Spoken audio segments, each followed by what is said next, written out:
মাদারীপুরের কালকিনিতে জমকালো আয়োজনে উদযাপন করা হয়েছে বাংলাদেশ জাতীয়তাবাদী ছাত্রদলের ৪৬তম প্রতিষ্ঠাবার্ষিকী। বুধবার ১ জানুয়ারি বিকেলে কালকিনি উপজেলা ডাকবাংলা মাঠ থেকে একটি বর্ণাঢ্য র্যালি বের করা হয়।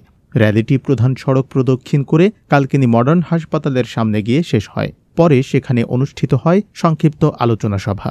উপজেলা ছাত্রদলের আহ্বায়ক নজরুল ইসলামের সভাপতিত্বে সভায় প্রধান অতিথি ছিলেন বিএনপির সহ গণশিক্ষা বিষয়ক সম্পাদক আনিসুর রহমান তালুকদার খোকন। তিনি বলেন, তারেক রহমানের নেতৃত্বে ছাত্রদল আরও শক্তিশালী হবে। আগামী দিনে দেশনায়ক তারেক রহমান বাংলাদেশে আসলে তাকে স্বাগত জানিয়ে ২০,০০০ ছাত্রদলের নেতাকর্মী কালকিনি ডাসারে গণসংযোগ করবে। বিশেষ অতিথি হিসেবে বক্তব্য রাখেন বিএনপির স্থানীয় ও কেন্দ্রীয় নেতারা। সভায় ছাত্রদলের ভবিষ্যৎ পরিকল্পনা ও আন্দোলনের অঙ্গীকার পুনর্ব্যক্ত করা হয়। কালকিনি ডাসারের ছাত্রদল হবে একটি সুসংগঠিত সুশৃঙ্খল ছাত্রদল।